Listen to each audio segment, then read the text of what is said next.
tere kõigile!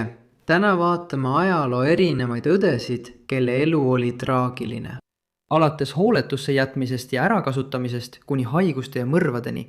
Nende õdede elu ei sooviks keegi isegi oma suurimale vaenlasele. Nii et liitu minuga, kui me nende lood avastame. Meie esimese loo jaoks rändame ajas tagasi 18. sajandi 50. aastate USA'sse. Millie ja Christine McCoy sündisid 11. juulil 1851 istanduses Whiteville'i lähedal Põhja-Carolinas. Nad sündisid orjusesse, kuna nende vanemad, Jacob ja Monemia McCoy, olid orjastatud Alexander McKay poolt, kellelt perekond oma perekonna nime sai. Sel ajal oli vabadus veel enam kui 10 aasta ja ühe julma kodusõja kaugusel. Sünnihetkel kaalusid nad kokku väidetavalt 17 naela ja see šokeeris kõiki kohalolijaid. Millie ja Christine olid kokku kasvanud kaksikud, keda ühendasid kõhre kaudu alaselg ja selgroog. See tähendas, et nad jagasid mõningaid elutähtsaid kehaosi, kuid mitte kõiki. Kaksikud sündisid suurde perre, sest nende vanematel oli juba 7 last, 5 poissi ja 2 tüdrukut. Erinevalt Millist ja Christine'ist polnud ühelgi nende õel ega vennal ebatavalisi füüsilisi omadusi. Nende ainulaadne seisund koos orjuses sündimise raskustega tähistas McCoy kaksikute erakordse ja keerulise teekonna algust. Millie ja Christine'i varajane elu oli kaootiline ja traagiline. Niipea kui nad sündisid, levis kogu piirkonnas uudis nende ebatavaliste õdede sünnist, kellel oli meditsiiniline anomaalia. 19. sajandil polnud paljud inimesed siiami kaksikute mõistega tuttavad ning seetõttu hakkasid inimesed McKay talusse kohale tulema, et neid oma silmaga näha. Lõpuks muutus Alexander McKay selle igapäevaelu segamise pärast ärritunuks, nii et kui nad olid vaid 10-kuused, müüs ta nad John C. Purvisile tingimusel, et nende ema, Monemia, võib nendega koos jääda. Aga see kokkulepe ei kestnud kaua. Umbes aasta hiljem müüdi kaksikud taas, seekord mehele nimega Brower. Brower maksis Joseph P. rahalise toetusega kaksikute eest jahmatava summa $10,000, mis tänapäeval oleks umbes $400,000. Kasuumit silmas pidades hakkas Brower imikuid näitama meditsiinilise ime pähe nime all Carolina kaksikud, reisides mööda lõunaosariike, sealhulgas Louisianas, Texases ja Põhja-Carolinas. 1853. Aasta oktoobris jõudsid Millie ja Christine ajalehtede esikülgedele Põhja-Carolina esimesel ametlikul osariigi laadal, mis tõi iga päev kohale umbes 5000 inimest. Tüdrukud saavutasid kohese edu, kui mõned kahtlesid nende seisundis, arvates, et see on lavastatud. Seetõttu lasi Brower neil New Orleansis teise etenduse ajal kohalikel arstidel tüdrukuid uurida ning kinnitati, et nad olid tõepoolest ehtsad kokkukasvanud kaksikud. Elu avalikkuse ees oli kurnav.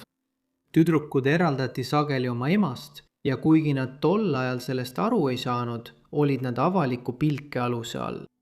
Samuti olid nad kokku kasvanud väikelastena kohmakad ja koordineerimatud, neil oli raske kõndida ning nad kukkusid sageli. Aja jooksul arendasid nad välja omapärase külgsammu, mis lõpuks muutus võluvaks tantsuks, mis rõõmustas publikut. Sellest sai haruldane rõõmuhetk elus, mida muidu iseloomustasid raskused ja ärakasutamine. New Orleansis tuuritades sai Brower vastupandamatu pakkumise. $45,000 kaksikute eest, mis oli varasemast makstud summast tunduvalt suurem varandus. Võrdluseks, tänapäeval oleks see üle $1,8 miljoni. Muidugi võttis ta pakkumise rõõmuga vastu, kuid see tehing oli liiga hea, et tõsi olla. Brower oli petta saanud ning Millie ja Christine olid läinud väidetava ostja poolt ära varastatud. Kaksikud kadusid avalikkuse eest kuni 1854 aastani, mil nad ilmusid taas välja ühes Philadelphias asuvas muuseumis. Selle aja jooksul käisid nende omandiõiguse üle ägedad vaidlused. Brower, Joseph P. Smith ja isegi Alexander McKay, kes näis kahetsevad kaksikute müümist suhteliselt väikese summa eest, esitasid nendele õiguse pretensioone. Samal ajal võitles nende ema Monemia selle nimel, et tütred mingil moel tema hoolde tagasi antaks. Hettus jättis Broweri rahast ilma ja mängust välja. Smithist sai kaksikute seaduslik omanik ja ta ei hoidnud kulutuste pealt kokku, et neid tagasi saada. Ta palkas eradetektiivi, et Millie ja Christine'i jälitada. Samal ajal olid nende röövijad liikunud põhja poole ja asetasid kaksikud väljapanekule P.T. Barnumi kuulsas Ameerika muuseumis Manhattanil. Kaksikud esinesid järgmisena Kanadas, enne kui nad viidi üle Atlandi ookeani Liverpooli Inglismaale. Selleks ajaks olid Millie ja Christine veetnud suurema osa oma noorest elust kaugel kodust ja perest. 1857. Aastal pärast kurnavat 3 aastat kestnud otsingut leidis eradetektiiv nad lõpuks Inglismaalt üles. Nende ema Monemia ja nende orjastaja Joseph P. Smith reisisid Liverpooli, et nad tagasi saada. Lõpuks Birminghamis said kaksikud, kes oli nüüd umbes 5,5-aastased, taas kokku oma emaga. See oli mõru magus hetk. Millie ja Christine olid veetnud suurema osa oma lühikesest elust röövijate käes ning neid ekspluateeriti kasumi teenimiseks kurioosumitena. Kuid isegi pärast päästmist ei muutunud nende elu kuigi palju. Nad pandi kohe uuesti tööle, näidati taas avalikkusele, esmalt Ühendkuningriigis ja hiljem Ameerika Ühendriikides, jätkates oma elu teiste meelelahutuseks etendatava vaatemänguna. Nii kulgesid Millie ja Christine'i elu, kui nad suureks kasvasid. Huvitav, mida nad küll nende aastate jooksul oma olukorrast mõtlesid. Asjad muutusid aga 1860 aastal, kui Abraham Lincoln võitis selle aasta lõpus USA presidendivalimised. Mõne nädala jooksul lahkus Lõuna-Carolina liidust, millele järgnes kiiresti laine lõunapoolseid osariike, sealhulgas Millie ja Christine'i koduosariik Põhja-Carolina. 1861 aasta esimeseks pooleks oli riik kaosesse paisatud ja Ameerika kodusõda oli alanud. Selleks ajaks elasid tüdrukud taas Põhja-Carolinas, jagades oma aega Smithide majapidamise, oma bioloogiliste vanemate juures viibimise ja lõunaosariikides tuuritamise vahel. Kodusõja kaos piiras kaksikute liikumist, kuid avas samas ukse nende haridusele. Kuigi Smithid olid orjapidajad, on teada, et nad kohtlesid Millie ja Christineet üsna hästi. Josephi naine rikkus isegi seadust, õpetades tüdrukutele lugemist ja kirjutamist, mis oli tol ajal julge tegu. Millie ja Christine õppisid ka mitut keelt rääkima ning said isegi professionaalset lauluõpet, mis hiljem määras nende karjääri. Joseph Smith suri sõja ajal, jättes maha päranduse, kuhu kuulus üle 30 orja.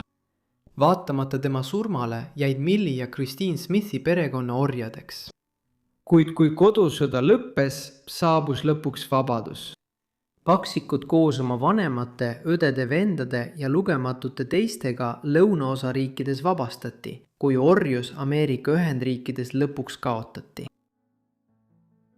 Sõja lõppedes ja teismelise eas said Millie ja Christine taas tuuritama hakata ning neil oli rohkem iseseisvust kui kunagi varem. See oli ajastu, mil tsirkused või nagu neid tol ajal julmalt nimetati, freaky show'd olid oma kõrgpunktis.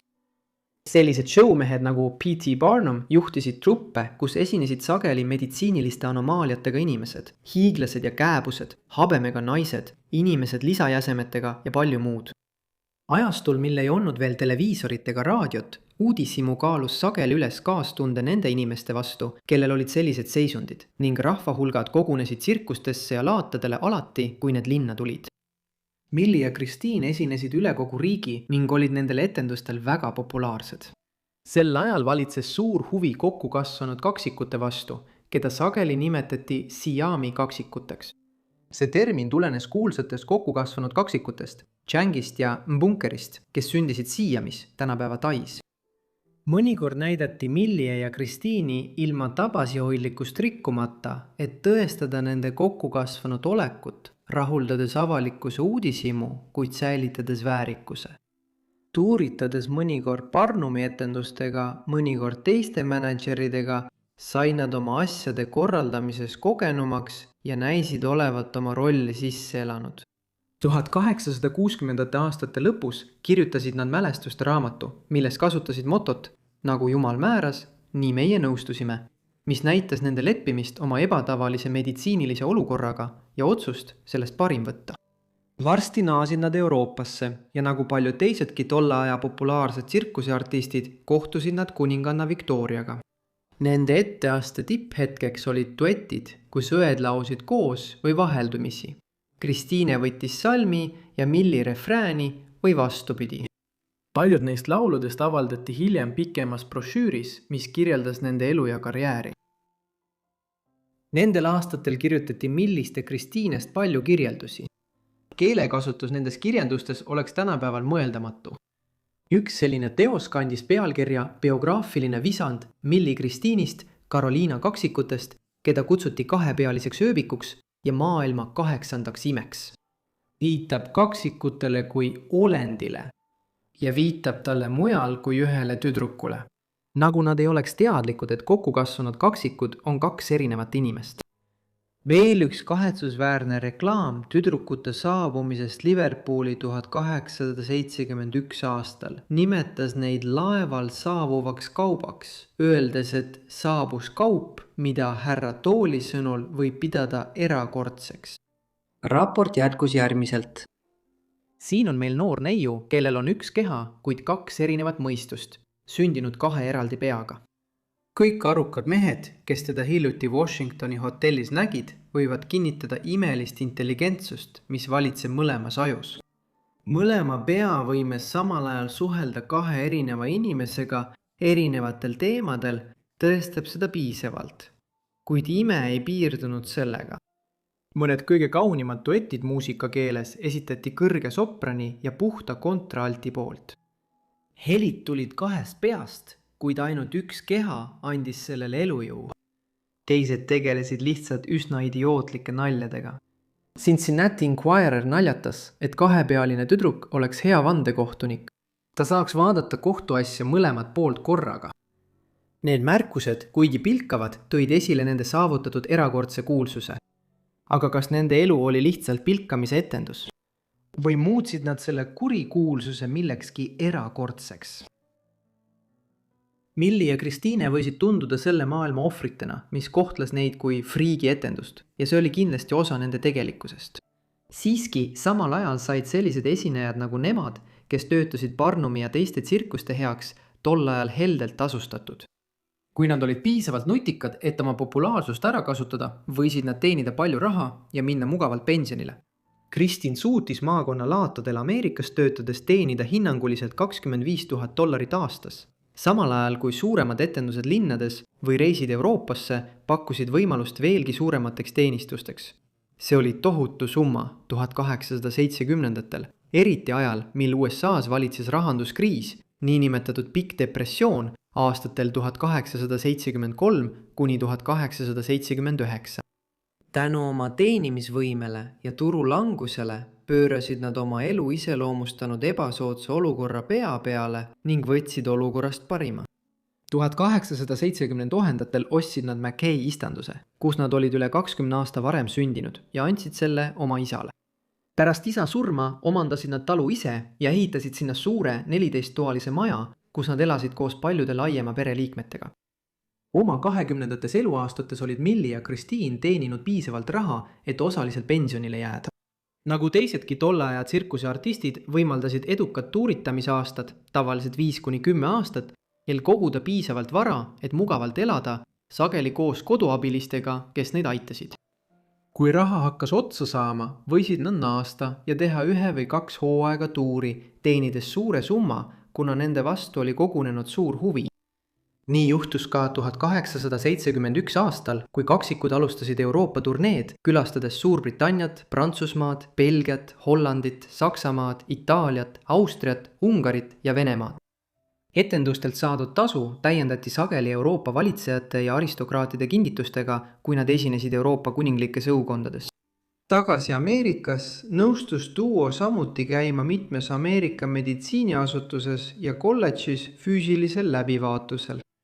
Seda võiks pidada ärakasutavaks ja mõnevõrra julmaks.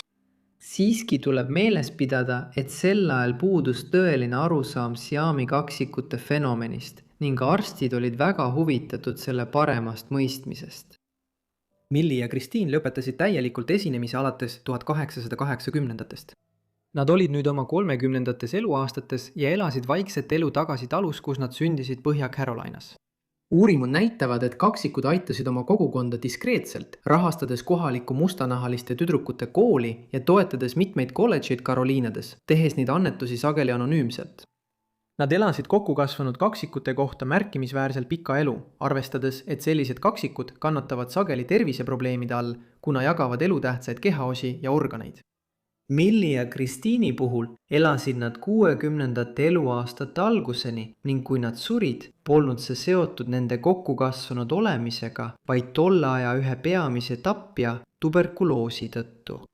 See nõudis Milli elu 8. oktoobril 1912, kui ta oli 61-aastane.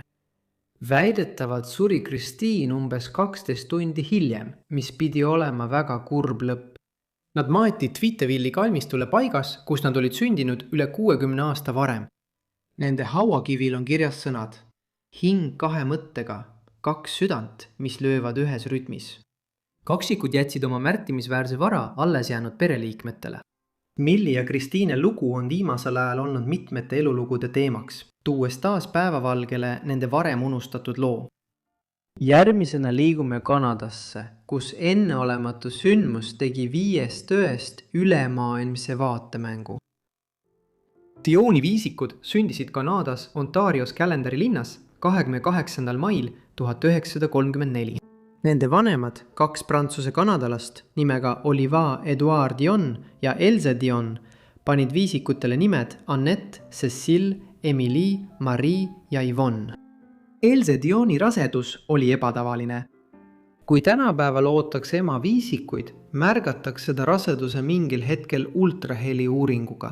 Kuid tol ajal selliseid meetodeid ei olnud, eriti Kanada maapiirkondades. Kuigi Else märkis hiljem, et ta arvas raseduse ajal, et ootab võib-olla kaksikuid. On tõenäoline, et tegelikult oli ka 6. laps. Nagu Else hiljem märkis, oli tal esimese trimestri lõpus tugevad krambid ja ta väljus temast ebatavaline moodustis, mis võis olla väga vähe arenenud 6 loode. 5 Dioni tüdrukut sündisid enneaegselt, mis on täiesti tavaline mitmike puhul, eriti kui tegemist on 5 lapsega. Selle tulemusena olid nad märkimisväärselt alakaalulised ja vajasid oma elu esimestel päevadel ja nädalatel ellujäämiseks ulatuslikku hoolt. Aga nad jäid ellu, muutes neist esimesed viisikud, kes kunagi sündinud ja imikuea üle elanud on. Et saada aimu, kuidas Dioni viisikute elu 1930ndatel ja 1940ndatel aastatel arenes, peame laiemalt uurima viisikute ja mitmike sündimise fenomeni. Kaksikud sünnivad loomulikult umbes 250 rasedusest. Kolmikud sünnivad 10 000 rasedusest. Samas kui nelikud esinevad vaid 700 000 rasedusest. See arv kasvab viisikute puhul tohutuks, vaid 1,55 miljoni raseduse kohta. Seetõttu pole raske mõista, miks Dioni viisikuid peeti nii ainulaadseteks, kui nad sündisid, ja kõik 5 jäid oma elu esimestel nädalatel ellu. Mitmike sünd toob endaga kaasa üha suurema hulga meditsiinilisi riske, mida rohkem lapsi korraga sünnib. Nendest on kõige olulisemaks tüsistuseks see, et lapsed sünnivad kas enneaegselt või nii väikese sünnikaaluga, et nad ei jää ellu. Surnult sünnid on mitmikraseduste puhul palju sagedasem. Pealegi ei lõpenenud meditsiinilised riskid sünniga. On terve hulk haigusi, mis võivad tabada mitmikraseduses sündinud lapsi varases täiskasvanu eas. Näiteks kõik 4 Geniani nelikut, kes sündisid 1930 aastal Ameerika keskläänes, vaid mõned aastad enne Dioni viisikute sündi haigestusid skisofreeniasse. Cerebraalparalüüs on samuti palju sagedasem mitmikrasedusest sündinud lastel. Arvestades kõiki neid riskitegureid, ei ole üllatav teada saada, et kaksikutel ja kolmikutel oli enne 17., 18. ja 19. sajandi meditsiinilist revolutsiooni väga madal ellujäämismäär, samal ajal kui nelikute ja viisikute ellujäämine oli enne kuulmatu. Esimesed registreeritud nelikud, kes elasid üle sünni, imikuea ja lapsepõlve, olid Gary nelikud, kes sündisid Šveitsis 1880 aastal. Dioni viisikud olid esimesed registreeritud juhud, kus viisikud jäid ellu ja just see tõi nad avalikkuse ette ning tegi nad kuulsaks juba sünnihetkest alates. Dioni viisikud said kohe pärast sündi meedia huvi objektiks Kanadas ja Ameerika Ühendriikides. See muutus kiiresti ka juriidiliseks vaidluseks. Mõne päeva jooksul pärast nende sündi pöördusid tüdrukute isa Oliva poole sajandi progressi rahvusvahelise näituse korraldajad, mis toimus Chicagos 1933 ja 1934 aastal. Mess oli loodud tähistama Chicago linna 100. aastapäeva, kuid see oli ka suur rahvusvaheline sündmus. Korraldajad soovisid nüüd Dioni viisikuid selle osana välja panna. Kahjuks veendi Oliver Dioni allkirjastama lepingu, sõlmides kokkuleppe messi korraldajatega, järgides arst Alan Roy Defoe nõuannet, kes oli jälginud edukat rasedust. Siiski muutsid Oliver ja Elisee kiiresti meelt ning Oliver püüdis lepingu tühistada, väites, et see ei olnud seaduslikult kehtiv, kuna Elisiir polnud sellele alla kirjutanud. Messi korraldajad vaidlesid sellele vastu ja järgnes juriidiline vaidlus. Just selles kontekstis otsustas Oliva anda 5 tüdruku hooldusõiguse Kanadas asuvale Punasele Ristile, et kaitsta neid messi korraldajate eest. Tal ja Elsiril ei olnud ka rahalisi vahendeid ega teadmisi, kuidas viisikuid hooldada. Vaatamata sellele kokkuleppele saadeti tüdrukud siiski Chicagosse ja neid näidati seal lühikest aega. Vahetult pärast seda võttis Kanada valitsus vastu Dionkini viisikute seaduse, millega 5 tüdrukut said Kanada riigi hoolealusteks. Oliver Dionille anti koht isikute nõukogus, kuhu kuulusid ka Dr. Defoe ja Kanada sotsiaalhoolekande minister David Crow.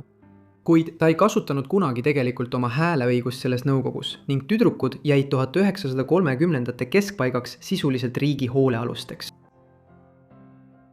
Kanada valitsuse ametlikuks motiiviks Dionkini viisikute erandamisel nende bioloogilises perekonnast oli tagada, et nad kasvaksid üles korralikult.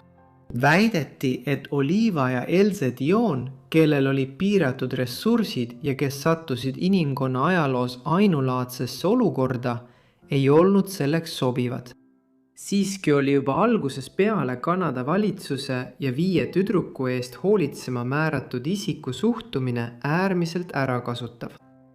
Nende jaoks ehitati spetsiaalsed haigla, mis sai nimeks Defoe haigla ehk imikute kodu, Dr. Defoe järgi. Seda ümbritses okastraataed ja see oli sisuliselt nagu lõbustuspark. Tüdrukud elasid siin, neid ümbritses suur hulk personali ning iga päev saabus tuhandeid külastajaid, et neid vaadata. Kui haigla 1936 aastal sellisteks külastusteks alati, tormasid külastajad läbi pea sissepääsu väravate, et olla esimesed, kes näevad Dioni viisikuid. Selleks kasutati vaatlustuba, kus tüdrukud asetati klaasseina taha vaatlemiseks. Järgmise 7 aasta jooksul tuli Dioni viisikuid vaatama ligikaudu 3 miljonit inimest. Mõnel päeval käis läbi koguni 6000 inimest. Sellest sai Kanada valitsuse jaoks tohutu raha teenimise võimalus. Inimestelt võeti tasu haiglasse sisenemise eest ja selle tulemusena teenis niinimetatud Quintland lõpuks üle $50 miljoni sissepääsu tasudena. Oma tippajal jäi Quintland Põhja-Ameerikas turismiobjektina alla vaid sellistele kohtadele nagu Niagara juga ja Gettysburgi väli, kus 1863 aastal toimus Ameerika kodusõja kõige olulisem lahing. Peale selle teenisid üksikisikud, nagu Dr. Defoe, tohutut kasu. Ta kasutas oma positsiooni ära, et saada üheks maailma kuulsaimaks arstiks, kirjutades mitu raamatut, mis reklaamisid meditsiini ja toidutooteid nagu Colgate, Quaker Oats ja Lysol. Ja esinedes sageli raadios ning tollal alles hoogu koguvas televisioonis. Lõpuks hakati avaldama muret laste otsese ärakasutamise pärast. Oliver Dion oli samuti otsustanud oma lapsed vabastada. Siiski ei tohiks seda pidada täielikult heatahtlikuks arenguks. Tüdrukute vanemad olid sama võimelised oma lapsi rahalistel põhjustel ära kasutama nagu Kanada valitsus ja Dr. Defoe. Siiski ei saanud Oliva ja Elsa Dioni nõudmisi eirata ning pärast suurt survekampaaniat 1940 aastate alguses anti tüdrukute hooldusõigus 1942 aastal vanematele tagasi. Kui Kanada valitsus 1930. aastatel viisikute hooldusõiguse üle võttis, loodi nende jaoks suur usaldusfond. See oli märkimisväärselt kasvanud tänu Quintlandi ja teiste tegevuste autoritasudele, eriti tüdrukute esinemistele mitmes filmis aastatel 1936, 1938. Usaldusfondi rahade eest ehitati Dionide perele suur 20-toaline mõis, kuhu nad kolisid 1943 aastal. Pereelumajas, mis sai nimeks Suurmaja, osutus raskeks. Viisikutel oli veel mitu teist õde-venda. Nende hulka kuulus 5 vanemat last, kes sündisid aastatel 1926, 1933 ja 3 nooremat poissi, kes sündisid aastatel 1936, 1946. Kuid kuna Viisik oli veetnud peaaegu 10 aastat oma perest eemal, oli nende ja teiste Dioni laste vahele tekkinud kaugus. Pealegi, nagu tüdrukud hiljem teada said, elas ülejäänud pere sisuliselt priiskavat elu tüdrukute usaldusfondi tulude arvelt. Asja tegi veelgi hullemaks see, et nende isa Oliva Dioni kohta esitati süüdistusi, et ta kuritarvitas tüdrukuid seksuaalselt 1940 aastate keskpaigas kuni 1950 aastate alguseni. 5 õde lahkusid oma lapsepõlve kodust, kui nad said 18-aastaseks. Nad süüdistasid oma vanemaid paljuski selles, mis nende varasematel aastatel juhtus, kuigi suuresti oli selles süüdi Kanada valitsuse jõhker käitumine ja viisikute selge ärakasutamine. Pole üllatav, et 5 tüdrukut hoidsid pärast seda Oliva ja Else Dioniga vaid piiratud kontakti. Vahetult pärast seda, kui nad end vanematest vabastasid, sai 5-st 4. Emini otsustas täiskasvanuks saades nunnaks hakata, kuid tema esimesed kuud Quebecis Sainte-Cate-Monti kloostris, kui ta oli postulant ehk nunnakandidaat, olid täis mitmeid haigusi, peamiselt krambihooge. 6. augustil 1954 oli üks neist hoogudest nii raske, et ta suri selle käigus lämbumise tõttu. Ta oli oma surmahetkel vaid 20-aastane. Ainus teine 5 õest, kes noorelt suri, oli Marie. 27. veebruaril 1970, kui viisikud olid 35-aastased, suri ta Montrealis ajuveresoone trombi tõttu. Yvonne, Cécile ja Annette polnud temast mitu päeva midagi kuulnud ning kutsusid politsei asja uurima. Nad leidsid ta oma korteris voodis surnuna. Yvonne, Cécile ja Annette elasid edasi pika elu. Yvonne'il oli hiljem mitmekesine karjäär, töötades erinevatel aegadel meetööena, skulptorina ja raamatukogu hoidjana. Ta ei abiellunud kunagi ega saanud lapsi. Annette abiellus ja tal sündis 3 poega, samal ajal kui Cécile abiellus samuti ning tal sündis 5 last, sealhulgas kaksikud. Nii Annette'i kui ka Cécile'i abielud lõppesid lõpuks lahutusega. Arvestades nende varasemate aastate traumasid, on Dionide perel usaldusprobleemid ja raskusi püsivate suhete loomisel väljaspool omavahelisi sidemeid. Pärast nende abielude lagunemist elasid need 3 lõpuks 1990-ndateks koos ühes majas Montrealis. Siil võitlesid nad õigluse eest nende varasemate aastate väärkohtlemise eest ning kaebasid 1998 aastal edukalt Ontario osariigi valitsuse kohtusse. Eelmisel aastal olid nad kirjutanud Kenny ja Bobby McCoyle esimese teadaolevalt ellu jäänud seitsmikute vanematele. Nad andsid neile nõu piirata meedia tähelepanu ja sekkumist nii enda kui ka oma 7 uue lapse ellu. Yvonne suri 23. juunil 2001 Montreali haiglas. Ta oli 67-aastane ja oli mõni päev enne surma läbinud lähioperatsiooni.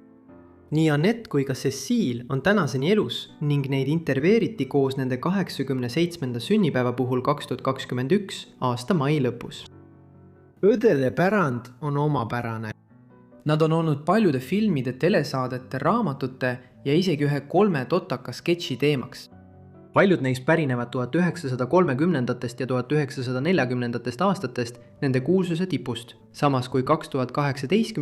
aastal tunnistati viisikute sünd Kanadas ametlikuks riiklikuks ajalooliseks sündmuseks. Kuid see on vastuoluline pärand, arvestades, et Dionid olid tegelikult väärkoheldud ja ära kasutatud nende poolt, kes pidid nende eest lapsepõlves hoolitsema. Meie 3. lugu viib meid Briti kõrgseltskonda, kus kuninglik veri ei suutnud 2 õde reetmise eest kaitsta. Enne kui hakkame uurima Narissa ja Catherine Bowles-Lyoni traagilisi elusid ning neid ümbritsenud vastuolusid, peame kõigepealt selgitama, kes olid Bowles-Lyonid. perekonna nimi sai alguse 18. sajandi keskel, kui John Bowles, 9 Strathmore'i ja Kinghorni krahv Šoti aadlis, oli ka klanni pealik. Leonile anti uus aristokraatlik nimi, Bowles, Leon parlamendi otsusega. Perekond saab oma põlvnemisi jälgida lõpuks 14. sajandini, mil John Lyon, klaamis isand, teenis Šotimaa kammerhärra ametis, samas kui perekonna juured ulatuvad tagasi koguni 11. sajandisse. 20. sajandi alguses oli Bowles-Lyoni perekonnapea Claude Bowles-Lyon, Strathmore'i ja Kinghorni 14 krahv. Tema vanuselt teine poeg John, kes sündis 1886. aastal, oli Narissa ja Catherine'i isa. Seega olid nad 14. krahvi lapselapsed, olles ühe Briti aadli kõrgema seisuse esindaja järeltulijad. Bowles-Lynni perekonna silmapaistuse tõttu abiellus John Fenella Hepburn Stuart Forbes Treffesisega, kes oli 21. parun Clintoni noorem tütar. John Bowles-Lynni ja Fenella abielust sündis peagi arvukalt lapsi. Tütar nimega Patricia sündis 1916. aasta juulis, kuid kahjuks suri ta vahetult enne oma esimest sünnipäeva. Mõni kuu hiljem sündis veel üks tütar, Anne. Ta oli terve ja elas suhteliselt pika ning õnneliku elu, nagu ka Diana, kes sündis palju aastaid hiljem, 1923 aastal. Kuid Johni ja Fenella teised 2 tütart olid vaevatud. Need olid Narissa, kes sündis 18. veebruaril 1919 ja Catherine, nende 5 tütrest viimane, kes sündis 4. juulil 1926. Kahjuks sündisid nii Narissa kui ka Catherine vaimse puudega. Selle aja vähem poliitiliselt korrektses terminoloogias liigitati nad tsitaatides imbetsiilideks ning nende haiguse täpne olemus ei ole selge isegi tänapäeval. Sellised haigused polnud 20. sajandi alguseks Euroopa aadli seas sugugi haruldased. Aastatepikkune sugulastevaheline abielu ning esimese ja teise astme nõbude omavahelised abielud olid viinud raskete haiguste ja vaimsete probleemide laialdase levikuni paljudes Euroopa kuninglikes suguvõsades. Olenemata sellest, kui ulatuslik see Narissa ja Catherine Bowles-Lyoni puhul oli, teame, et nad ei õppinud kunagi korralikult rääkima ega tõhusalt suhtlema.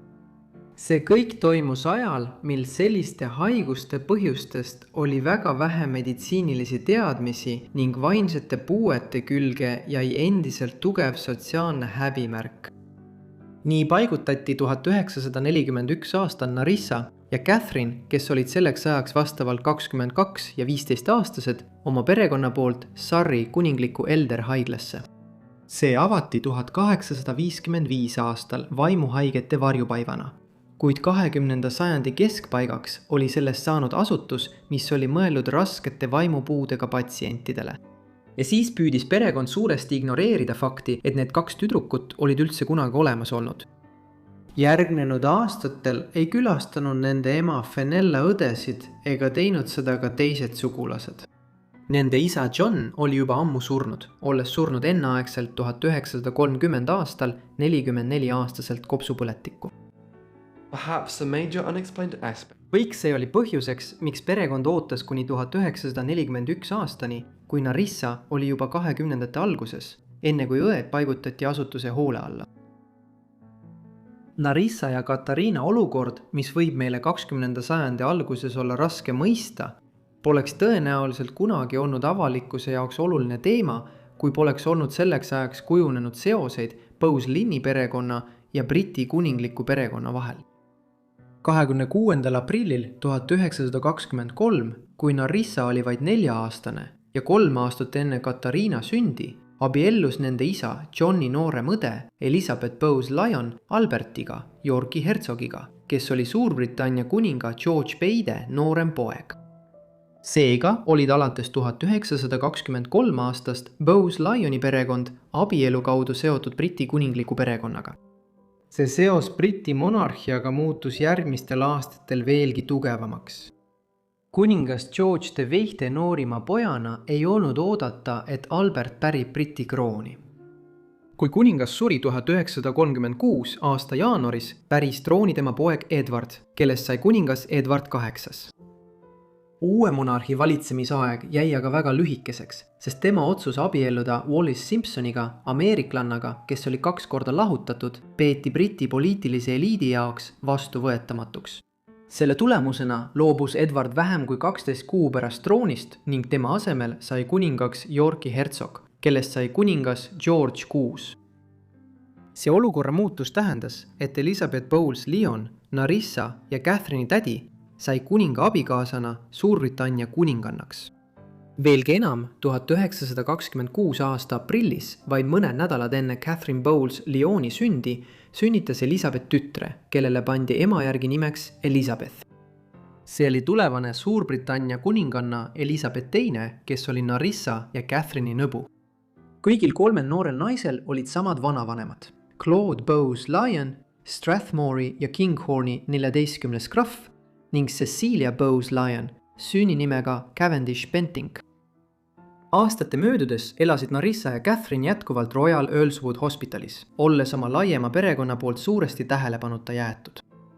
Veidi üle 10 aasta pärast nende Surrey haiglasse sattumist suri nende tädi abikaasa, kuningas George VI, enneaegselt laialt levinud perekondliku terviseprobleemi tõttu, mille põhjustas ahelsuitsetamine.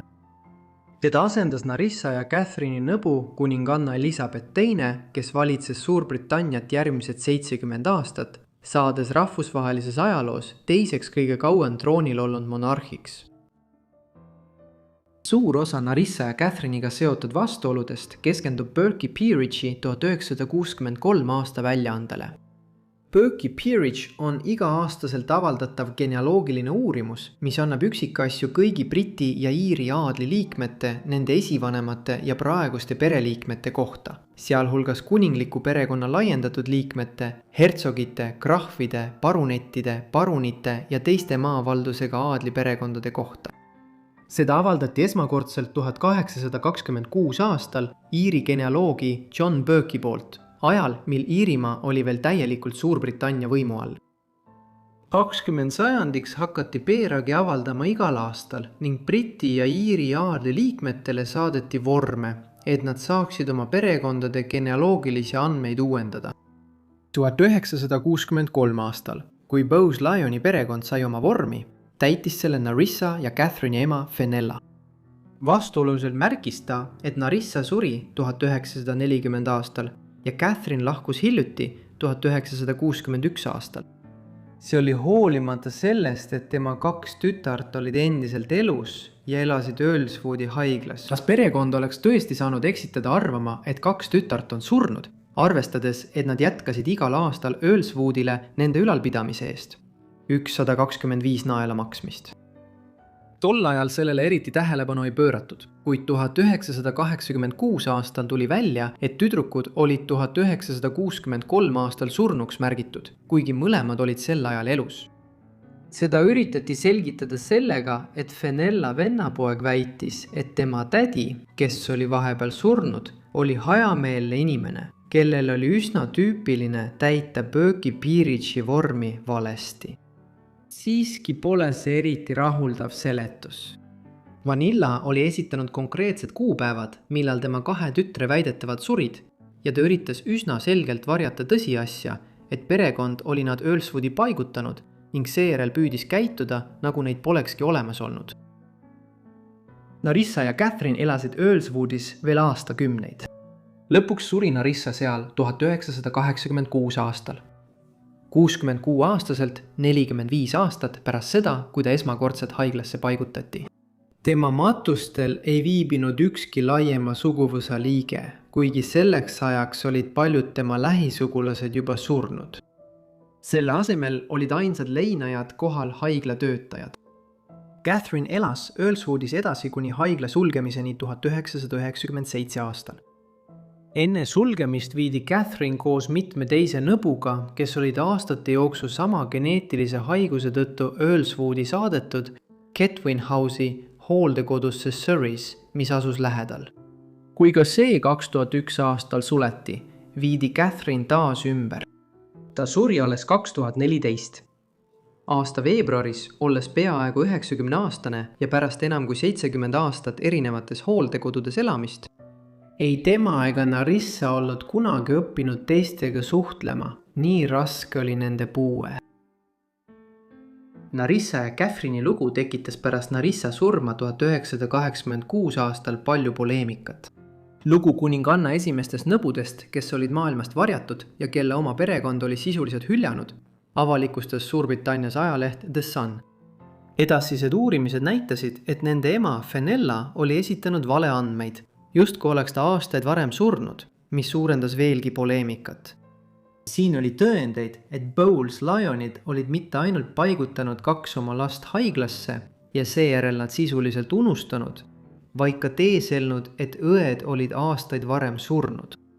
Asja tegi veelgi hullemaks see, et avalikuks tulid Narissa surma üksikasjad ning fakt, et tema matustel ei viibinud ükski pereliige.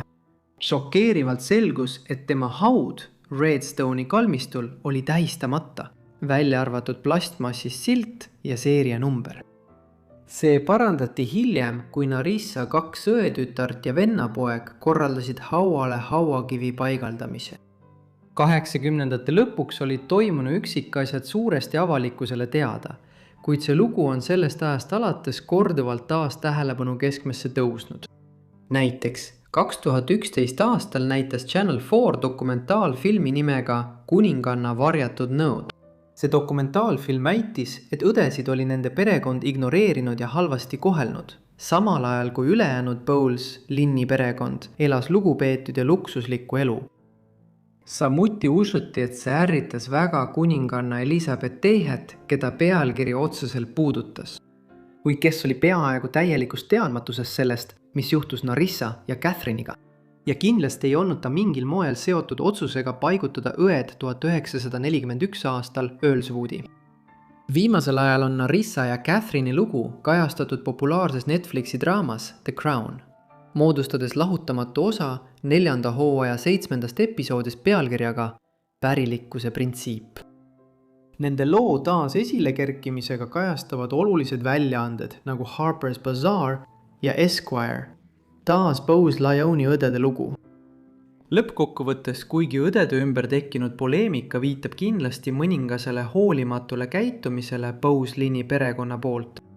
Narissa ja Catherine lugu peegeldab seda, kuidas väidetavalt valgustatud ühiskond nagu Suurbritannia kohtles raske vaimupuudega inimesi veel 20. sajandi keskpaigas. Jääme Inglismaale ka järgmise loo puhul, kus haigus võttis aegamisi oma võimusesse 2 haprat aristokraatlikku õde. Lady Jacqueline Mary Alva Montagu ja Lady Alice Eleanor Louisa Montagu sündisid mõlemad 27. novembril 1879.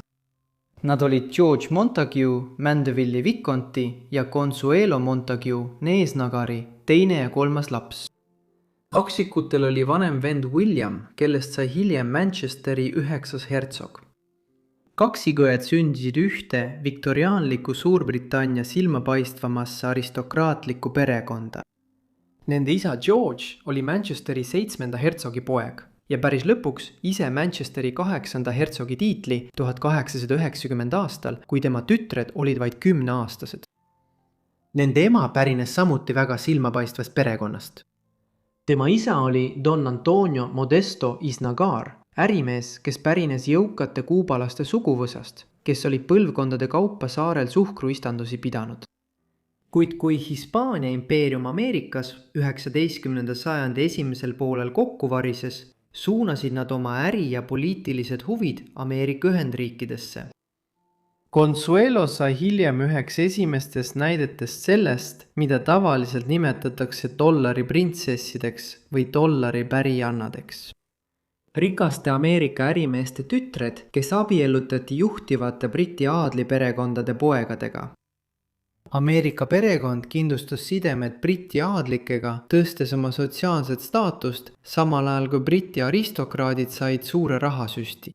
Sel ajal, kui paljud hertsogid, krahvid ja lordid vaevlesid võlgade käes, mis olid kogunenud aastate pikkuse priiskava eluviisiga, nii sündisidki Jacqueline Marie ja Alice Eleanor ehk May ja Nell, nagu nende perekond neid kutsus, kasuabielust Kuuba Ameerika ema ja Briti aadlikust isa vahel. May ja Nelli varajane elu oli viktoriaanlikus Suurbritannias aadliperekonna laste kohta üsna kaootiline. Algusaastatel elasid nad Montagu perekonna Inglismaal asuvates valdustes, veetes aega vaheldumisi Londonis ja Kimboltoni lossis Cambridgeshire'is. See mõis oli Montagu perekonna residents ja loss, millel oli rikkalik ajalugu ulatudes tagasi koguni 16. sajandisse. Kui kuninganna Aragooni Katariina veetis siin oma viimased aastad pärast lahutust kuningas Henry VIII. Nende elu pöörati aga pea peale, kui nad olid vaid 4-aastased, kui nende vanaisa, 7. Manchesteri hertsog, saatis oma poja ja tema pere pagendusse Iirimaale. Siin elasid nad Tantriigi lossi valdustes, mis asusid Armaghi grafkonnas, Ulsteri lõunaosas. See oli tingitud nende isa hoolimatust eluviisist Londonis, kus tema joomine, hasartmängud ja muud tegevused panid ta kiiresti raiskama suurema osa $6 miljonist kaasavarast, mille Consuelo oli abiellusse toonud. Et tema kulutusi paremini mõista, siis see raha, mille ta vaid mõne aastaga ära kulutas, vastab tänapäeval enam kui $170 miljonile. Võib vaid mõelda, mida need 2 tüdrukut tundsid, elades riigis, kus selliseid perekondi nagu Montagued peeti võõrasteks isandateks, kes olid välja tõrjunud Rooma katoliku Iiri elanikkonna. Ja kus nad said üha enam teadlikuks oma ema ja isa keerulisest suhtest, kelle abielu oli kõike muud kui õnnelik. Kaksikõdede olukord muutus taas 1890. aastal, kui nende vanaisa surm viis perekonna täielikult tagasi Inglismaale, ning nende vanemad said Kimboltonis Manchesteri hertsogi ja hertsoginna tiitli. Nende suhe vanematega oli tõenäoliselt kummaliselt kauge. Hertsog ja hertsoginna veetsid üha rohkem aega Kimboltoni ja Londoni vahel jagunedes. Nende ema tegeles paljude heategevuslike tegevustega ning May ja Nell olid üha enam lapsehoidjate, koduõpetajate ja muu teenijaskonna hoole all. Just sel perioodil sai selgeks, et Nell oli haige tolleaegse nimetusega tiisikus, mida tänapäeval tunneme tuberkuloosina. 19. sajandi lõpus tunti seda kui valget surma. Sellest oli saanud tollal üks läänemaailma kõige surmavamaid haigusi. See oli alates 17. sajandist aeglaselt esile kerkinud, et asendada rõuged oma aja vähina.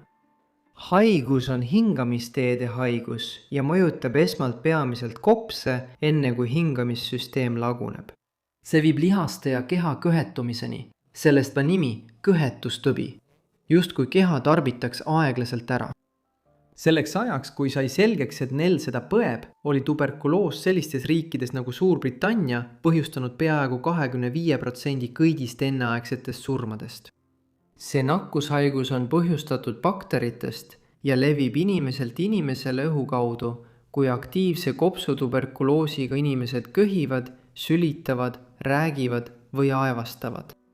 Üldiselt arvatakse, et ka May põdes tuberkuloosi. Nii et ta võis selle saada oma õelt, kuigi tal ei diagnoositud seda kunagi ametlikult. Nell ja May võisid kogeda selliseid sümptomeid nagu krooniline köha verise limaga, palavik, öine higistamine ja kaalulangus.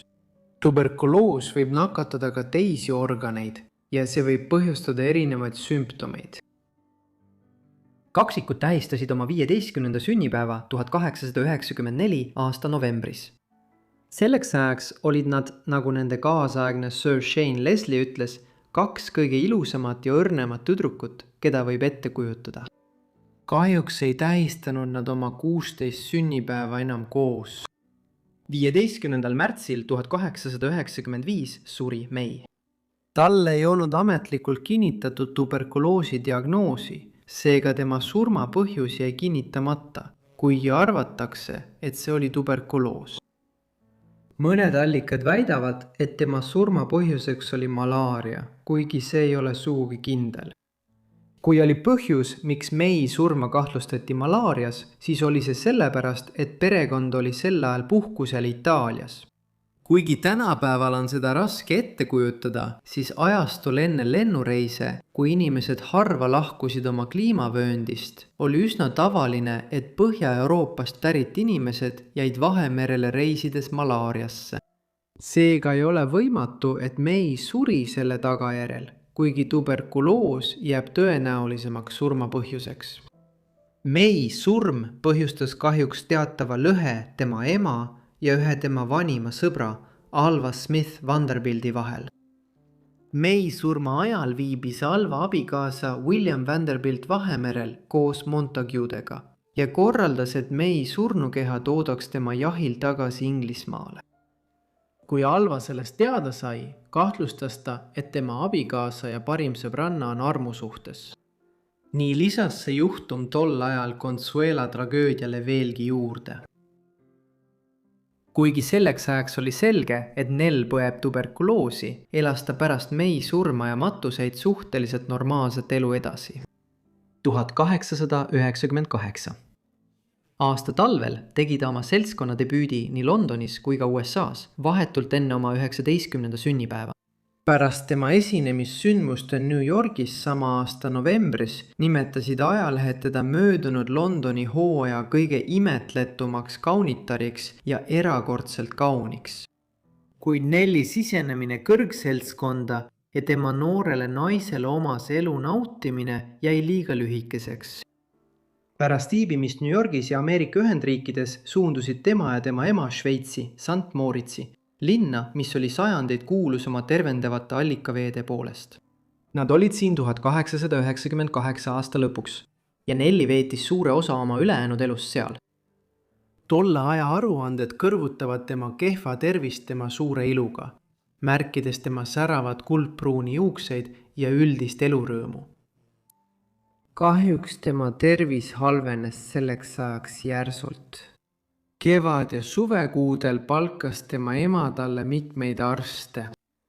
Kõik arstid soovitasid tal puhata ning viibida kuivas kliimas ega naasta Inglismaa niiskematesse tingimustesse. Olukord siiski ei paranenud. 1900 aasta alguseks oli selge, et ta on suremas. Kuudel enne tema surma käisid perekond ja sõbrad teda külastamas Alpide puhkepaikades, kus ta oli elanud, et avaldada talle viimast austust. Neil suri 10. jaanuaril 1900, olles vaid 20-aastane. Tema surmast teatati laialdaselt. Ameerikas kirjutas sellest New York Times ja Londonis sellised väljaanded nagu The Times avaldasid loo juba järgmisel päeval. Isegi nii kaugel kui Uus-Meremaal kirjutati peagi tema elust ja surmast. Asjakohane lõik ajalehest Otago Daily Times annab aimu leina sügavusest tema surma puhul, eriti kuna see järgnes üsna varsti tema kaksikõe lahkumisele. Paljud inimesed, kes ei olnud kunagi oma elus näinud lahkunud daami, Alice Montagu tundis kahetsuse ja kurbuse hoobi, kui sai ootamatu uudise tema mõnevõrra äkilisest surmast Davos platsis. Sest tema ilus nägu oli muutunud nii tuttavaks, kuna tema fotot või pilti illustreeritud ajakirjades nähti sageli, et ta tundus alati justkui oma tuttav. Lady Alice oli tõepoolest üks kaunimaid neiusid, keda London on pikka aega näinud. Ja tal polnud mitte ainult nooruse võlu, sest ta oli alles 21-aastane, vaid ka erilist väljendusrikkust ja loomupärast lahkust. On nii kurb mõelda, et ta on juba külmana hauas just siis, kui tema elu oli alles kevades. Ühe hertsoginna, Consuela, Manchesteri hertsoginna tütrena ja teise, Devonshire'i hertsoginna lapselapsena olid mõlemal perel ulatuslikud harud. Lady Alice surm toob leina paljudesse aadliperekondadesse. Surma põhjuseks oli tiisikus, see inglaste needus, mis viis hauda ka tema kaksikõe Lady Jacqueline'i. Nelli matused toimusid 15. jaanuaril St. James'i palees. Tseremoonial osalesid mitmed hilisviktoriaanliku Suurbritannia juhtivad aadlikud, sealhulgas kuningliku õukonna liikmed ja teenijaskond. Pärast seda viidi Nelli säilmed Kimboltoni lossi, kus ta maeti oma kaksikõe kõrvale.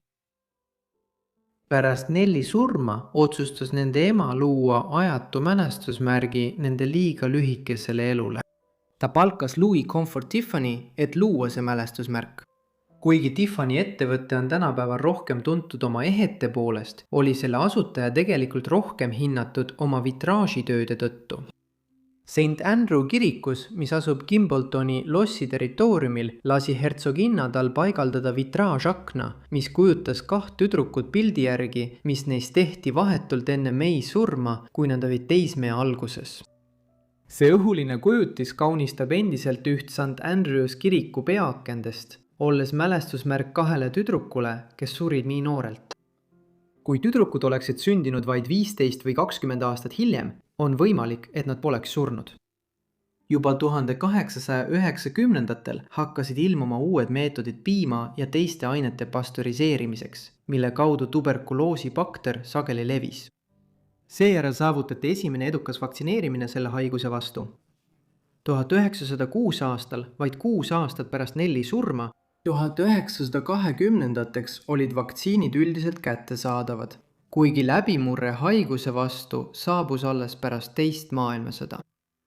Tänapäeval kannab umbes 25% maailma elanikkonnast endiselt bakteri jälgi, kuid see on peaaegu täielikult uinunud ega avalda inimestele negatiivset mõju. Lõpuks läheme tagasi 16. sajandi Itaaliasse. Enne kui sukeldume Medici tüdrukute loosse, peame heitma pilku tagasi Cosimo de Medicile ja tema kurikuulsale perekonnale, kus ta pärit oli. Cosimo sündis 1519. aasta juunis Firenzes, kuid kasvas peamiselt üles perekonna maavaldustes Mugello orus. Ta kuulus dünastiasse, mis oli alles hiljuti võimu tagasi saanud. Medici perekond oli 1494 aastal Firenzest välja aetud ning aastakümnete jooksul olid nad oma rikkuse, patroonluse ja pangandusimpeeriumi kaudu tegelikult vabariiki kulisside tagant valitsenud. Kuid 1510. aastate alguses Itaalia sõdade poliitiliste pöörakute ja muutuste käigus õnnestus neil võim tagasi saada. Ja see kulmineerus 1530 aastal, kui Cosimo nõbu Alessandro de Medici nimetati Firenze esimeseks ametlikuks hertsogiks, muutes vana vabariigi pärilikuks riigiks. Kuna Cosimo kuulus perekonna nooremasse harusse, eeldati, et ta elab maal vaikset, kuid mugavat elu. Kuid see kõik muutus 1537 aastal. Tema nõbu Alessandro mõrvati ja noor Cosimo vaid 17-aastasena valiti Firenze uueks hertsogiks. Cosimo osutus võimsaks valitsejaks ja 1569 aastal anti talle prestiižsem Toskaana suurhertsogi tiitel, mis tähistas Medici tõusu jõukatest kodanikest Euroopa valitsejateks. Tema naine oli Eleonora Toledo. Ta sündis 1522 aastal Salamancas, Hispaanias ning oli Pedro Alvarez de Toledo tütar, aristokraat, kellest sai Hispaania asekuningas Napolis ja ülejäänud Lõuna-Itaalias, mis tol ajal oli Hispaania võimu all. Ta abiellus Cosimoga 1539 aastal, kui ta oli 17-aastane, et kindlustada diplomaatiline ja sõjaline liit hispaanlaste ja Medici vahel. Varsti sündis palju lapsi, kuigi tütred elasid enamasti lühikest elu. Eleonora ja Cosimo said kokku 11 last, mis tegi nende liidu varauusaegsete dünastiate standardite järgi erakordselt edukaks. Selle ajastu kuninglikes ja aadiperekondades oli paari peamine kohustus saada pärijaid, et kindlustada suguvõsa jätkumine. Cosimo ja Eleonora olid sellest vastutusest eriti teadlikud. Cosimo eelkäija, hertsog Alessandro, ei olnud jätnud endast maha seaduslikke järglasi, mistõttu tema Medici suguvõsa haru suri välja ja hertsogi tiitel läks ootamatult Cosimole. 11 lapsest, kes Eleonoral ja Cosimol olid 7 poissi ja 4 tüdrukut. Enne kui uurime tüdrukute saatust põhjalikumalt, vaatame lühidalt üle poisid. Neist 2 surid imikueas, Pietro ja Antonio. Vanim poeg, Francesco, sündinud 1541 aastal, sai 1574 aastal oma isa Cosimo järel Toskaana suurhertsogiks. Teine vanim, Giovanni, suri malaariasse vaid 19-aastaselt 1562 aastal, kuid enne seda oli ta jõudnud saada Piisa peapiiskopiks ja kiriku kardinaliks. Veel üks poeg, Garcia, suri vaid paar nädalat pärast oma venda, samuti malaariasse, olles veel teismeline. Alleseed Ferdinando, kes sai oma venna järel 1587 aastal suurhertsogiks, ja Pietro, psühholoogiliselt ebastabiilne ja vägivaldne isik, kes oli perekonnale piinlikkuseks, nagu me varsti näeme. Enne kui Cosimo abiellus Eleonoraga ja isegi enne kui ta sai Firenze hertsogiks, oli ta juba isaks saanud. tema tütar Pia de Medici sündis kuskil 1536. aastal Firenze lähedal, kuid tema ema isik hoiti saladuses ja see on teadmata tänaseni. Vaatamata tema sohipõlvele tunnistas Cosimo ta enda omaks ja tõi ta Medici majapidamisse. Nagu mainitud, abiellus ta 1539 aastal Eleonoraga ja kuigi Pia oli vaid tema kasutütar, kohtles Eleonora teda siiski lahkelt. Lõpuks saadeti Pia elama perekonna mõisasse Villa di Castellosse, kus tema eest hoolitses vanaema Maria Salviati. Siil veetis ta oma lapsepõlve koos Giulia de Mediciga, kes oli Alessandro de Medici sohilaps, umbes tema vanune ja samuti Cosimo kaitsjana. Selles kaitstud majapidamises said mõlemad tüdrukud valitseva dünastia lastele kohase hariduse ja peene kasvatuse. Pia sai tuntuks ka oma särava ja kiindunud loomuse poolest, olles särav väike kuju Castello vaiksetes aedades. Cosimo jumaldas Piat ja andis selgelt mõista, et ta jäi tema lemmikuks isegi pärast seda, kui Cosimol sündisid tema 2 esimest seaduslikku last. Kuid siis tabas neid tragöödia. Pärast reisi isaga koju naasmist jäi Pia raskelt haigeks ja tal tõusis kõrge palavik. Kahjuks ta ei paranenud ja suri 1. märtsil 1542 tõenäoliselt malaariasse. Ta oli vaid 6-aastane. Tema surma leinas kogu Medici perekond sügavalt ning ta maeti au sees Medici perekonna krüpti San Lorenzos. Pärast tema surma tellis Cosimo õukonna maalija Agnola Bronzinolt postuumse portree. Tulemuseks on kummitavalt õrn kujutis ning paljud teavad seda Bronzino üheks suurimaks teoseks. Cosimo ja Eleonora tütardest oli ühel väga lühike elulugu. See oli Anna de Medici. Ta oli tegelikult Cosimo ja Eleonora 10. laps, eelviimane. Anna sündis 19. märtsil 1553 ja suri vähem kui 5 kuud hiljem, 6. augustil. Tema elu kohta pole praktiliselt üldse üksikasju teada. Isegi täpsed asjaolud, mille tõttu ta suri, pole teada. Imikute ja laste suremus oli 16. sajandil väga levinud. Koguni 30–35% lastest suri enne teismeika jõudmist. Sellised haigused nagu rõuged, leetrid, gripp või mitmed muud tüsistused, mis ohustasid imikute ellujäämist. Anna oli üks sellistest ohvritest. Sama saatus tabas paljusid tema õdesid vendi. Teised traagilise saatusega Medici tüdrukud elasid märksa kauem kui Anna ja Pea, kuigi ka nemad ei jõudnud kõrge vanuseni. 3 vanim oli Maria de Medici. Ta oli Cosimo ja Eleonora 11 lapsest esimene. Ta sündis 3. aprillil 1546. aastal, aasta pärast seda, kui tema vanemad olid abiellunud. Nii liitusid temaga kasvades peaaegu igal aastal uued õed-vennad Medici lastetoas Villa Medicis Firenzes. Üks lastetoa kõige omapärasemaid tegelasi oli Morganti, õukonna narri, kes lõbustas lapsi alati tema kõrval oleva öökulliga. See oli soe perekondlik õhkkond. Kõigi andmete kohaselt armastasid Cosimo ja Eleonora oma lapsi siiralt ning tundsid nende kasvatamise vastu suurt huvi, mida ei saa öelda kõigi varauusaegse Euroopa kuninglike ja aristokraatlike suguvõsade kohta. Paljusid kuninglikke imikuid kasvatati eraldi majapidamistes ja nad nägid oma vanemaid vaevu. Nii kiindunud kui nad ka olid, mõistsid Cosimo ja Eleonora täielikult, et nende lastel oli ka poliitiline roll. Itaalias, mis oli mässitud Hispaania ja Prantsusmaa rivalitsemisse, oli soodsate liitude kindlustamine oluline Medici mõju laiendamiseks väljapoole Firenze. Vastavalt Medici dünastiliste liitude otsingutele telliti noore Maria portreed juba siis, kui ta oli vaevu 5-aastane. Ajastul, mis eelnes fotograafiale, olid sellised maalid tutvustuseks kaugetes õukondades. Üks tema portreedest saadeti Pariisi tema nõule Katariina de Medicile, Prantsusmaa tulevase kuninga Henri II abikaasale. See žest näitab selgelt, et juba 5-aastasel peeti Mariat silmas prestiižse abielu jaoks Prantsusmaal. Lõpuks korraldati aasta hiljem siiski teine abielu. Selleks ajaks oli Maria tõusnud üheks kõige intelligentsemaks Medici lapsest. Õukonna kirjanikud märkisid tema intellekti ning tõid välja, et ta õpetas oma noorematele õdedele-vendadele matemaatikat ja teisi aineid. Kui Maria jõudis teismelise ikka, korraldas Cosimo edukalt abieluliidu Erco Toine, Teste, Ferrara, Modena ja Reggio hertsogiga, kindlustades tema kihluse oma poja ja troonipärija Alfonsoga. Kuid enne, kui pulmad said toimuda, jäi Maria ootamatult haigeks, tõenäoliselt malaariasse, ja suri 19. novembril 1557 vaid 17-aastaselt. Peaaegu kohe levisid skandaalsed sosinad üle Firenze. Üks lugu väitis, et Cosimo ise oli sattunud mõrvarlikku raevu, kui avastas Maria salajases armuloos noore aadlikuga ja pussitas teda, et säilitada perekonna au. See lugu šokeeris kaasaegseid, kuid tõenäoliselt polnud see midagi enamat kui õukonna kõmu, arvestades Cosimo kiindumust oma laste vastu. Maria traagiline surm 1557 aasta lõpus ei tähendanud siiski, et abieluliit Medici ja Este perekondade vahel oleks jäänud sõlmimata. Noore Alfonso tulevane pruut lihtsalt vahetus. Selle asemel otsustati nüüd, et ta abiellub Maria noorema õe Lucreziaga.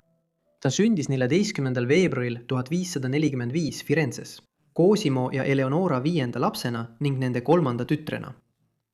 Nende teist tütart Isabellat käsitleme viimaseks, kuna tema elas kõige pikemat ja kurikuulsamat elu.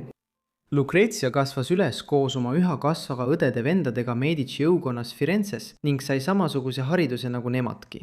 Siiski lõppes tema lapsepõlv järsult, kui tema vanem õde Maria suri 1557 aasta lõpus. Kuigi Lucrezia oli tollal vaid 12-aastane, ei raisanud tema isa aega ning sõlmis uue poliitilise kokkuleppe hertsog Ercolega. Ta pidi lihtsalt astuma Maria asemele ja abielluma hoopis Alfonsoga. Tänapäeva mõõdupuu järgi tundub see hämmastav, kuid see polnud isegi Lucrezia esimene kavandatud abieluliit. Juba 1552 aastal, kui ta oli vaid 7-aastane, olid tehtud plaanid, et ta abiellub Fabio dal Montega. Paavst Julius III vennapoeg, kes oli Rooma katoliku kiriku pea aastatel 1550 kuni 1555. Paavsti surm.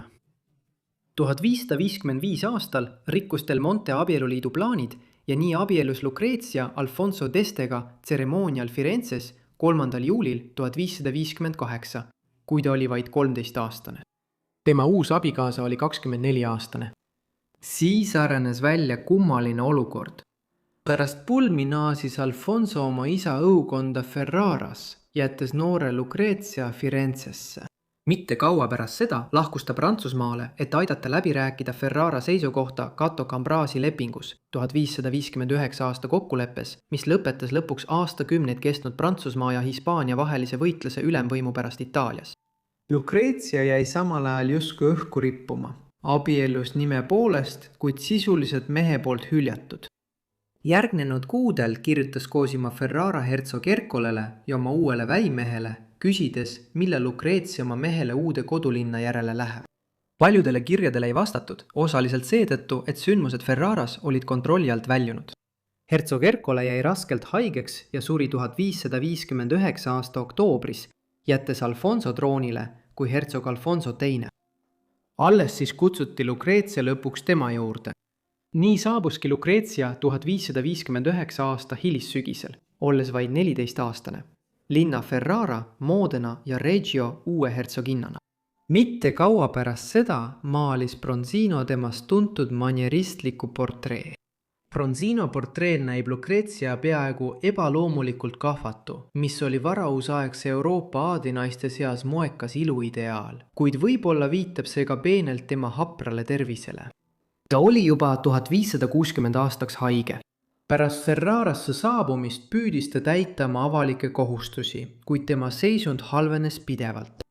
1561 aastaks vaevasid teda korduvad palavikud ja ta oli enamasti oma tubades. Cosimo saatis oma arstid teda ravima, kuid miski ei aeglustanud tema seisundi halvenemist. Palavikuhuud, ninaverejooksud, tugev köha ja märgatav kaalulangus. Este õukonnas liikusid mürgistuskuuldused, kuid tänapäeva ajaloolased lükkavad need lood ümber. Tõendid viitavad hoopis kopsutuberkuloosile. 21. aprillil 1561 vaid 16-aastaselt suri Lucrezia Ferraras. Ta maeti Este perekonna mausoleumi. Lucrezia surm 1561 aastal tähendas, et Cosimo tütardest oli elus vaid Isabella. Ta oli selleks ajaks juba ammu abielus. Sündinud 31. augustil 1542 korraldati Isabella abielu Paola Giordano Orsiniga, tulevase Bracciano hertsogiga. 1553 aastal, kui ta oli vaid 11-aastane. Orsini perekond oli üks vanimaid aristokraatlikke perekondi Rooma linnas.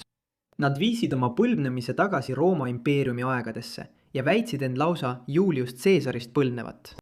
Mitmest selle perekonna liikmest oli sajandite jooksul saanud paavstid ning neil oli tohutu mõjuvõim Roomas ja Kesk-Itaalias.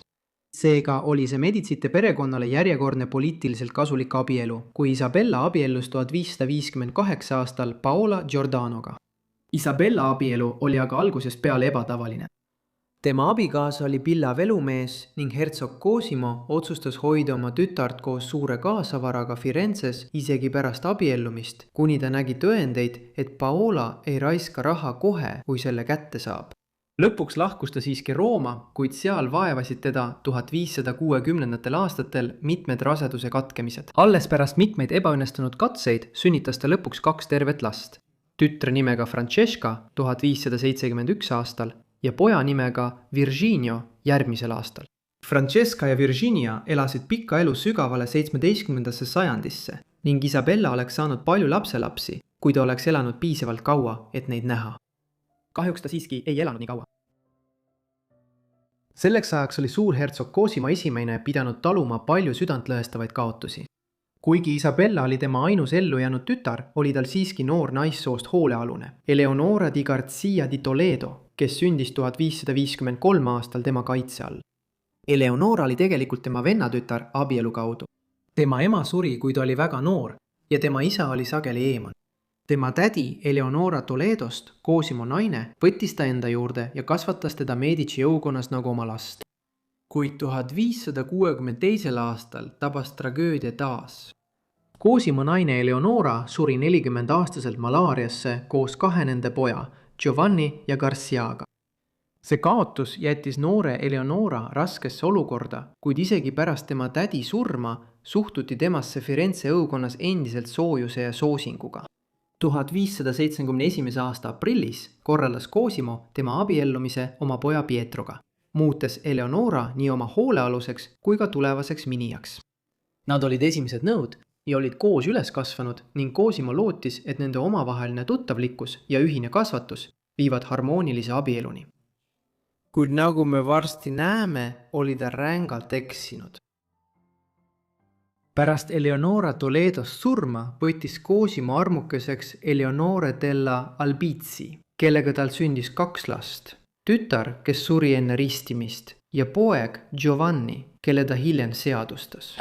Giovanni sai hiljem lugupeetud sõjaväe ülemaks ja diplomaadiks Medici teenistuses.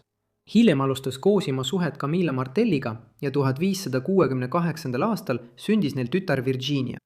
1586. aastal abiellus Virginia Cesare d'Estega, Modena ja Reggio hertsogiga ning neil sündis kokku 10 last, 6 poega ja 4 tütart. Aja jooksul hakkas Virginia siiski ilmutama raske vaimuhaiguse tunnuseid.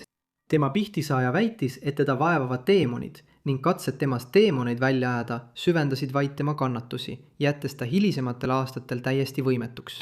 Ta suri Modenas 1615. aasta 15. jaanuaril, olles 46 aastane. Vaatamata oma traagilisele allakäigule oli Virginia ainus Cosimo tütardest, kes elas kauem kui 40 aastat.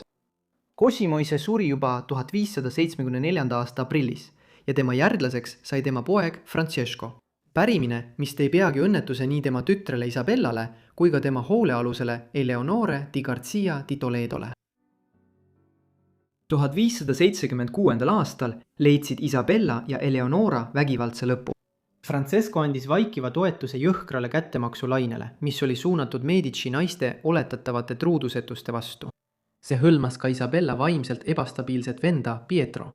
Pietro oli häiritud noormees, kelle psühholoogiline seisund oli juba varasest east peale teadaolevalt habras. Ta oli sageli vägivaldne, pidas mitmeid armukesi ning öeldi, et vohtes ka Eleonorat füüsiliselt halvasti. Siis, 10. juulil 1576 leiti Eleonora surnuna. Varsti hakkas levima jutt, et tegemist võis olla südamerabandusega, mis on ebatõenäoline stsenaarium terve 23-aastase naise puhul. Tegelikult kägistas Pietro oma naise surnuks, kasutades selleks koerarihma. 6 päeva hiljem kägistas tema abikaasaga Isabella surnuks. see juhtus ühes Medici perekonna jahilossidest Firenze äärelinnas. Paolo teadis, et Isabella oli suhtes ühe tema nõbu Trollo Orsiniga. Isabella ja Trollo olid olnud armukesed 12 aastat. Nad alustasid oma suhet juba 1564 aastal, kui Isabella otsis pärast järjekordse lapse kaotamist raseduse ajal lohutust sellest armuloost. Tundub, et Paolo otsus oma naine mõrvata, tõenäoliselt koos oma õemehe, suurhertsog Francesco de Medici toetusega, oli ajendatud sellest, et armusuhe oli muutunud liiga avalikuks, et seda enam taluda. Seega mõrvati viimane Medici tütar oma enda abikaasa poolt, 33-aastaselt oma venna heakskiidul, kättemaksuks selle eest, et ta oli teda abielu rikkumisega häbistanud. See oli šokeeriv lõpp, mis näitab, kuidas Medici tüdrukuid koheldi esmalt poliitiliste etturitena, keda kasutati abieluliitude sõlmimiseks ja seejärel vägivaldselt kõrvale heideti. See on kõnekas meeldetuletus sellest, kui julm võis elu olla isegi aadlinaiste jaoks varauusaegses Euroopas. Suur tänu kõigile, et vaatasite seda videot neist traagilistest tõdedest. Loodan, et leidsite selle huvitavaks. Andke mulle kommentaarides teada, mida arvasite nende eludest ja kui soovite rohkem pikki videoid, siis andke sellest samuti kommentaarides teada. Loodan, et teil kõigil oli väga tore jõuluaeg koos oma peredega. Igatahes loodan, et olete kõik tellinud minu kanali ja pannud teavitused peale, et saada kõik minu videod kohe, kui need üles laen. Igatahes see on kõik minu poolt, nii et näeme teid kõiki järgmises unustatud elude osas. Aitäh!